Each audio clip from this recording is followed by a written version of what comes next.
La nuit avait englouti la route depuis longtemps.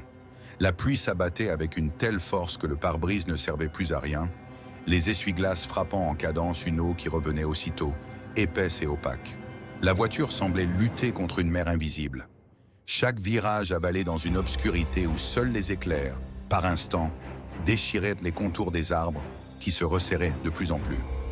Antoine Michaud roulait depuis des heures, persuadé de suivre encore une grande route, jusqu'à ce que le goudron se transforme insensiblement en chemin de terre. Le GPS avait cessé de répondre, le téléphone n'accrochait plus aucun réseau. Il était perdu, au cœur d'une forêt dont il ignorait même le nom. Chaque grondement du tonnerre résonnait dans sa poitrine comme un avertissement. Chaque rafale de vent faisait ployer les branches qui semblaient vouloir refermer le passage derrière lui. Il pensa un instant s'arrêter, attendre que la tempête s'éloigne. Mais il savait que s'immobiliser dans cette immensité noire, c'était laisser la peur prendre le dessus. Alors il continua, guidé uniquement par les phares qui peinaient à percer le rideau d'eau. C'est à ce moment-là qu'il distingua un panneau, planté de travers au bord du chemin, rongé par la mousse et le temps. Une flèche indiquait une direction latérale, presque dissimulée sous les ronces. On devinait encore quelques lettres effacées, pension des âmes. Le dernier mot avait disparu, avalé par la rouille. Le choix se fit sans réflexion. Il tourna. Le sentier était plus étroit, plus boueux, mais il avançait, sentant les pneus glisser parfois, comme s'il cherchait à s'arracher à la terre. Le silence de la forêt, saturé du vacarme de l'orage, semblait se resserrer autour de lui. Puis, au détour d'un virage, une lumière apparut. Faible, tremblante, d'un jaune incertain. Elle ne ressemblait pas à celle d'un lampadaire moderne, ni à une enseigne, mais à une lanterne ancienne qui battait au vent. C'est ainsi qu'il découvrit la bâtisse. Une maison massive, aux pierres noircies par l'humidité, dressée comme une sentinelle au bord de la forêt. Son toit d'ardoise brillait sous les éclairs. Une girouette rouillée tournait follement sans jamais s'arrêter sur une direction. La cour où il gara sa voiture n'était qu'un tapis d'herbe gorgé d'eau, spongieuse, qui avalait le bruit des pas. La façade était percée de quelques fenêtres, certaines éclairées par une lueur vacillante, d'autres opaques, closes sur leur mystère. Une lanterne accrochée au-dessus de la porte projetait des cercles de lumière mouvants, comme si la maison respirait. Antoine sentit son cœur se calmer en même temps qu'il s'alourdissait. Il avait trouvé un abri, et pourtant, une part de lui pressentait déjà que cet abri n'était pas celui qu'il espérait. Il monta les marches du perron. Le bois humide craqua sous ses pas, produisant un son presque humain, comme un gémissement. Le heurtoir de bronze en forme de bélier luisait faiblement. Il hésita à l'utiliser, mais la tempête ne lui laissa pas le choix. Il frappa. Le silence qui suivit fut étrange. La pluie continuait de s'abattre, mais derrière la porte, on aurait dit que le monde s'était suspendu. Puis des pas se firent entendre. Lents, réguliers. Ils descendirent un escalier, traversèrent un couloir. Une clé tourna dans la serrure, lourde, hésitante, comme si elle n'avait pas servi depuis longtemps. La porte s'ouvrit. L'air qui s'échappa du hall n'avait rien de celui d'un refuge accueillant. C'était une chaleur stagnante, faite de cire, de linge sec et de poussière ancienne. Antoine franchit le seuil. La porte se referma aussitôt derrière lui, avec une lenteur calculée, et la pluie s'éteignit comme si elle appartenait déjà à un autre monde. Le hall était vaste, dominé par un escalier de bois sombre, dont la rampe brillait comme polie par des générations de mains. À gauche, un couloir s'enfonçait dans une obscurité que la lampe suspendue ne parvenait pas à chasser. À droite, un salon apparaissait, avec des fauteuils alignés devant un feu discret qui crépitait dans une cheminée étroite. Des portraits anciens, accrochés au mur, semblaient suivre les intrus de leurs yeux peints. Antoine comprit vite qu'il n'était pas dans une auberge ordinaire. Tout respirait une rigueur silencieuse. Les tapis usés mais entretenus, les meubles de bois massif, les rideaux lourds qui retenaient en la lumière comme s'ils craignaient de la laisser s'échapper. Chaque détail semblait obéir à une règle invisible, un ordre imposé depuis longtemps et respecté sans jamais être questionné. Et bientôt, il découvrit ces règles. Ici, on respectait le silence après minuit. Ici, personne ne quittait sa chambre avant l'aube. Ici, surtout, il existait une porte qu'on ne devait jamais ouvrir. Une porte marquée d'un seul chiffre, qu'aucun pensionnaire n'avait le droit de franchir. Ces règles n'étaient pas affichées, elles flottaient dans l'air, gravées dans la mémoire des murs. Le voyageur les sentit peser sur lui comme une présence, dès son premier pas dans la maison. Et bien qu'il fût trempé, épuisé et soulagé d'avoir trouvé refuge, il comprit qu'il venait d'entrer dans un lieu où l'abri avait un prix, un lieu où les nuits se payaient d'une autre façon que par de l'argent. Il monta l'escalier, ses pas résonnant comme autant de promesses faites malgré lui. Derrière chaque porte, il devinait des souffles endormis, des veilles inquiètes, des ombres qui l'écoutèrent déjà. Et quand enfin il atteignit la chambre qu'on lui avait préparée, il eut la certitude de n'être plus un simple voyageur égaré, mais une pièce de plus dans une mécanique ancienne, une histoire qui se jouait depuis trop longtemps. La pension avait refermé ses murs sur lui, et désormais, la nuit pouvait commencer. Antoine, épuisé par la route et le tumulte de l'orage, s'était endormi d'un sommeil lourd. Mais au cœur de la nuit, il se réveilla en sursaut, persuadé d'avoir entendu un bruit. Son esprit flottait encore entre le rêve et la réalité quand il prit conscience du silence autour de lui. La pluie avait cessé, mais la maison, elle, n'était pas immobile. Dans l'épaisseur des murs, dans le bois du plancher, quelque chose respirait. Il resta allongé un moment, à l'écoute, puis se leva pour explorer. Le couloir, éclairé par une lampe faible suspendue au plafond, semblait plus long qu'il ne l'avait été la veille. Les tapis usés absorbaient le bruit de ses pas. Derrière certaines portes, il perçut des murmures étouffés, comme des conversations qu'on voulait cacher. À d'autres endroits, un souffle régulier lui donna l'impression qu'on l'écoutait passer. Au matin, il découvrit les pensionnaires. Réunis dans le salon autour d'un feu qui brûlait sans relâche, ils formaient une assemblée étrange. Il y avait une vieille femme qui fixait les flammes sans jamais cligner des yeux. Un homme massif à la moustache jaunie qui semblait toujours sourire sans raison, et une jeune fille pâle, immobile, dont les mains fines serraient un livre fermé qu'elle ne lisait jamais. Tous se saluèrent avec politesse, mais leurs regards étaient fuyants, et leurs paroles, quand elles venaient, sonnaient comme des échos déformés. Chaque pensionnaire semblait porteur d'une histoire, mais aucune ne tenait debout. L'un affirmait être arrivé la semaine précédente, mais ses vêtements usés racontèrent des années passées. Une autre disait attendre son mari qui devait la rejoindre, mais personne ne vint jamais. Tous paraissaient vivre dans un temps suspendu, coincés entre un départ qui ne venait pas et une arrivée déjà oubliée. Plus Antoine écoutait, plus il sentait les contradictions. Les récits ne concordaient pas, les dates changeaient d'un jour à l'autre, les souvenirs semblaient effacés, puis réinventés. Et chaque fois qu'il posait une question trop précise, un silence s'abattait, lourd, comme si les murs eux-mêmes rappelaient à l'ordre ceux qui tentaient d'en dire trop. La nuit, les phénomènes commencèrent. Au premier réveil, ce furent de simples pas dans le couloir, lents et traînants, qui s'arrêtaient toujours devant sa porte avant de reprendre plus loin. Puis vinrent les chuchotements. Pas des mots clairs, mais une rumeur constante, semblable à celle de personnes qui complotent derrière un mur trop mince. Une fois, il eut la certitude de voir l'ombre d'une main glisser sous le bas de sa porte, comme pour s'assurer qu'il était bien là. Chaque nuit, l'intensité grandissait. Les portes claquaient sans courant d'air.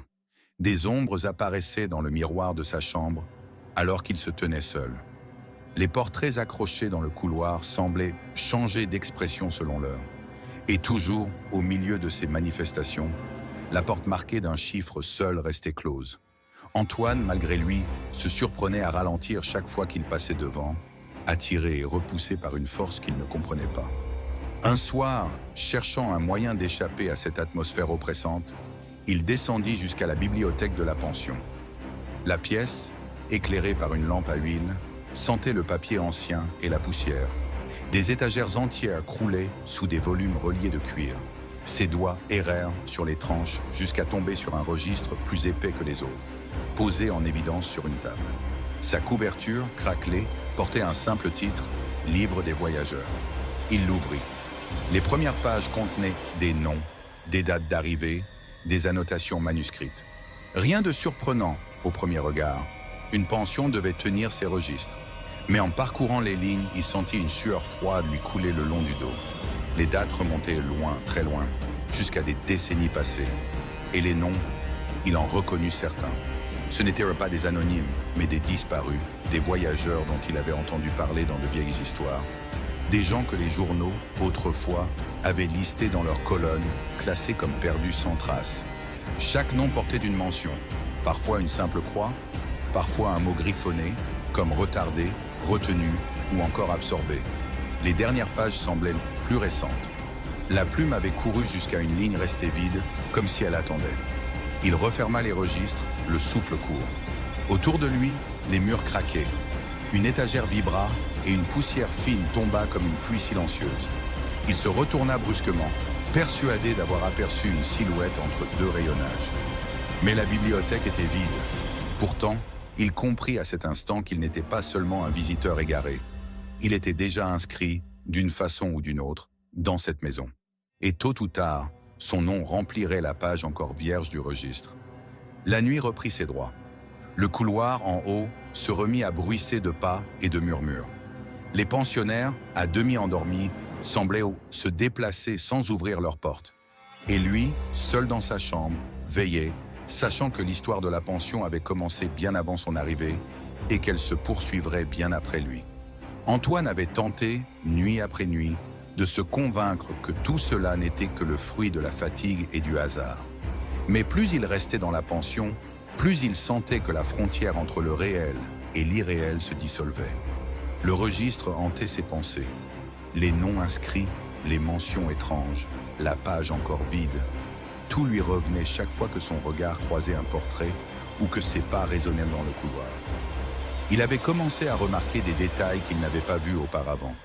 Dans le salon, certains pensionnaires portaient des vêtements qui semblaient appartenir à une autre époque, usés mais soigneusement entretenus. D'autres répétèrent de toujours les mêmes gestes, comme si leur routine avait été figée dans un éternel recommencement. La vieille femme aux yeux secs fixait les flammes du foyer à la même place chaque jour, sans jamais changer de posture. L'homme massif au sourire figé semblait ne quitter son fauteuil que pour revenir s'y asseoir aussitôt. La jeune fille au livre fermé ne l'ouvrait jamais, et pourtant la couverture s'abîmait à force d'être serrée entre ses doigts. Peu à peu, une vérité s'imposait. Ces pensionnaires n'étaient pas de simples voyageurs. Ils étaient prisonniers, enfermés dans une boucle dont personne ne sortait. Et s'il en doutait encore, la maison se chargeait de le lui rappeler chaque nuit. Les bruits devenaient plus précis, les pas dans le couloir s'arrêtaient toujours devant sa chambre, plus insistants, comme une invitation. Les murmures formaient des syllabes qu'il commençait à comprendre. Et puis, un soir, une nouvelle voix s'éleva, différente des autres. Elle ne venait pas du couloir, mais d'une porte particulière. La porte qu'il avait repérée depuis son arrivée, celle qui portait un seul chiffre, la chambre 6. La voix n'appelait pas n'importe qui, elle l'appelait lui. C'était un murmure grave, mais distinct, qui prononçait son prénom avec une lenteur presque tendre. Chaque nuit, l'appel revenait, toujours plus clair, toujours plus pressant. Et chaque matin, quand il se levait, il retrouvait la poignée de sa propre chambre plus froide qu'à l'ordinaire, comme si des mains invisibles l'avaient effleuré. Il tenta de résister, il tenta de s'enfermer, de détourner le regard lorsqu'il passait devant cette porte. Mais l'obsession grandissait. Dans le registre, il remarqua que plusieurs noms portaient une annotation en marge, écrite d'une encre plus sombre. Toujours le même mot, chambre. Certains avaient un chiffre, d'autres seulement un trait. La 6e page, quant à elle, était remplie d'une écriture plus serrée, comme si elle avait voulu repousser le vide de la marge. Antoine comprit alors que la chambre 6 était différente, centrale, comme un noyau autour duquel tout tournait. La nuit fatale arriva. Il se réveilla, la poitrine serrée, le souffle court. Les murmures dans le couloir s'étaient tus. Il n'y avait plus qu'un silence épais, traversé par un battement sourd, comme si la maison avait un cœur. Le battement l'attira hors de son lit, l'entraîna dans le couloir. Chaque pas le rapprochait de la porte interdite. Et à mesure qu'il approchait, il sentait les portraits tourner leurs regards peints vers lui. Les pensionnaires invisibles semblaient suspendre leur respiration. La chambre 6 se dressait là, au milieu du couloir, close et massive. Sa poignée, noire et usée, brillait d'une humidité étrange. Le bois de la porte était parcouru de fissures qui semblaient former des veines, comme une peau vivante. Et derrière, la voix l'appelait encore, douce, insistante, irréfutable. Il posa la main sur la poignée. Elle était glaciale mais pas immobile. Elle vibrait comme si quelqu'un de l'autre côté faisait le même geste au même instant. Ses doigts tremblants tournèrent lentement le métal. Le verrou céda dans un claquement sec, résonnant dans tout le couloir. La porte s'ouvrit. L'intérieur n'était pas une chambre ordinaire. Les murs étaient couverts de miroirs ternis dans lesquels se reflétaient des silhouettes innombrables. Certaines lui ressemblaient, d'autres portaient des visages étrangers, figés dans des expressions de peur ou de résignation. Le sol, couvert de poussière, portait des traces de pas qui tournaient en cercle, encore et encore. L'air était lourd, chargé d'un parfum de cire éteinte et de métal froid. Et au centre de la pièce, il vit ce qu'il n'aurait jamais dû voir. Une chaise haute, semblable à un trône, occupée par une silhouette immobile. Ce n'était pas un corps vivant, ni tout à fait un cadavre. Plutôt une forme pétrifiée, les traits effacés, comme si la mémoire elle-même avait été avalée. Et pourtant, de cette silhouette jaillissait la voix qui l'avait appelé. Il comprit alors. Chaque pensionnaire, un jour ou l'autre, finissait par céder à l'appel. Chacun entrait dans cette chambre, croyant briser le cycle, et se retrouvait condamné à y devenir gardien. Non pas un gardien volontaire, mais une âme enchaînée, destinée à veiller sur la porte et à attirer les prochains voyageurs. Ainsi le cycle continuait, sans fin, alimenté par la peur et la curiosité des vivants. Antoine sentit ses jambes se raidir. Les miroirs reflétaient désormais son visage, démultiplié à l'infini, et tous ces reflets semblaient s'éloigner de lui, happés par une force invisible. Dans sa poitrine, son cœur battait au rythme du cœur de la maison. Son nom, il le savait, était déjà inscrit sur la page encore vide du registre. La pension l'avait choisi et désormais, rien ne pouvait l'en arracher. Il voulut reculer, mais la porte s'était refermée derrière lui sans un bruit. Dans le miroir le plus proche, il vit la silhouette assise sur le trône lever lentement la tête. Elle n'avait pas de regard, pas de bouche, mais elle lui tendait quelque chose qu'il ne pouvait pas refuser. Une place. La sienne. La chambre 6 avait trouvé son nouvel hôte. Antoine resta figé au centre de la chambre. Le temps, ici, n'avait plus de mesure. Les battements de son cœur s'étaient en accalés sur ceux de la maison, réguliers, impérieux. Les miroirs ternis l'entouraient de reflets qui n'étaient donc pas seulement les siens. Visages inconnus, corps usés, silhouettes effacées, tous fixés, son destin comme des juges muets. Il comprit alors ce que cachait la pension. Elle n'était pas un refuge ordinaire, mais un piège ancien, conçu pour recueillir les âmes errantes. Tous ceux qui, au cours de leur vie, avaient fui une vérité, un passé trop lourd, se retrouvaient attirés ici, dans cette bâtisse isolée, comme guidés par la tempête. L'orage n'était pas un hasard, ni le chemin boueux, ni le panneau effacé. Tout avait été préparé pour mener ses pas jusqu'à ce seuil. La pension se nourrissait des voyageurs qui cherchaient à fuir. Elle retenait ceux qui s'étaient égarés volontairement dans l'oubli, ceux qui voulaient croire qu'on pouvait tourner le dos à ce qu'ils avaient vécu. Les pensionnaires n'étaient pas des clients, mais des condamnés. Chaque chambre devenait une cellule, chaque couloir un purgatoire. Et au centre de ce dispositif, la chambre 6, gardienne du cycle, trône d'ombre où chacun, à son tour, devait prendre place. Antoine sentit ses jambes se plier malgré lui. La silhouette assise au centre, immobile, semblait l'attendre depuis toujours. Les miroirs reflétaient son visage qui vieillissait sous ses yeux, se creusait, s'effaçait. Il n'était plus seulement un intrus, il était une continuité. Mais alors, la pension lui offrit un choix. Dans un instant de lucidité glacée, il perçut deux issues. L'une consistait à fuir, à briser l'illusion, à s'arracher de la chambre. Mais ce choix signifiait disparaître, s'effacer du monde, comme tant d'autres avant lui dont les noms n'avaient laissé aucune trace ailleurs que dans le registre.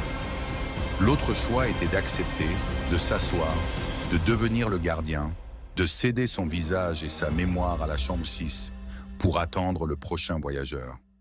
Ses pensées se déchirèrent entre l'instinct de survie et le vertige de l'inéluctable. Il savait que, quelle que soit sa décision, son existence telle qu'il l'avait connue prendrait fin. La pension avait déjà posé sa marque sur lui. La forêt, la pluie, les couloirs, les pensionnaires immobiles. Tout cela n'était pas un décor, mais un filet. Et dans ce filet, il n'était plus qu'un poisson qui battait des nageoires inutilement. Il ferma les yeux. Le silence qui l'entourait était trop dense, presque palpable. Derrière ce silence, il croyait entendre des chuchotements, comme si des générations de voyageurs, devenus gardiens, murmuraient leur résignation. Il inspira profondément, cherchant la force de se détacher, mais le souffle même de la maison emplissait ses poumons. Lorsqu'il rouvrit les yeux, les miroirs reflétaient une chaise vide au centre de la pièce.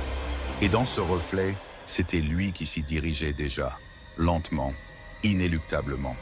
Il comprit qu'il ne regardait plus son avenir, mais une certitude. La chambre 6 avait toujours son gardien. Toujours.